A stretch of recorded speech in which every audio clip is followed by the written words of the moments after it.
Pemirsa di Indonesia, peran vital kaum muda berhimpitan dengan problematika kaum muda itu sendiri dalam melepaskan diri dari ancaman pengangguran dan kemiskinan.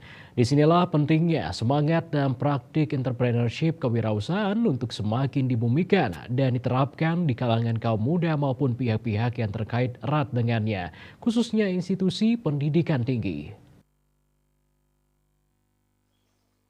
Dosen Hotel and Tourism Business Dewa Gede Satria menyampaikan pembangunan kewirausahaan di Indonesia tidaklah mudah.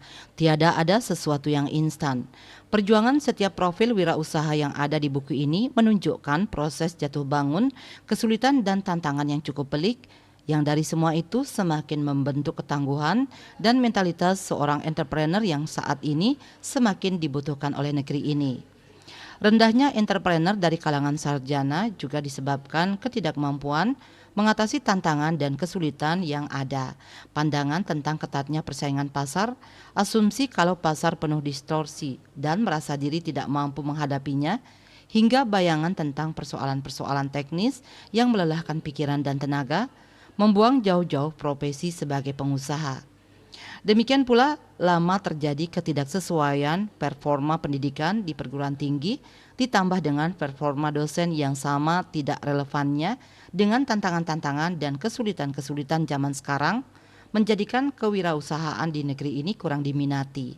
Selain rekaan-rekaan itu, pendidikan kewirausahaan memiliki banyak kelemahan lainnya.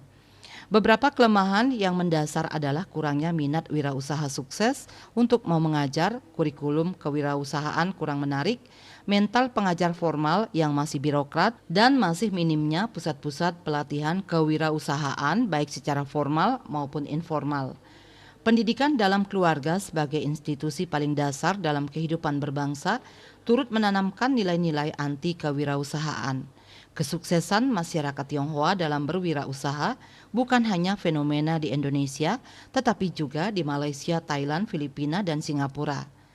Dampak ketika keluarga dan pendidikan tinggi tidak pro kewirausahaan, selepas berkuliah sebagian besar sarjana berebut lapangan pekerjaan. Minimnya penyediaan atau suplai lapangan pekerjaan diperebutkan oleh semakin besarnya jumlah pencari kerja demand yang sebagian besar berlatar belakang pendidikan tinggi.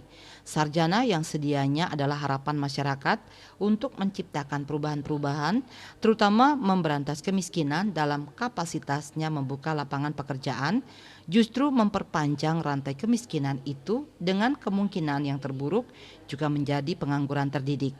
Sampai di sini masyarakat bisa melihat bahwa pendidikan kewirausahaan di perguruan tinggi untuk membangun ketahanan ekonomi yang lebih berjangka panjang dan berkelanjutan. Bali Post melaporkan.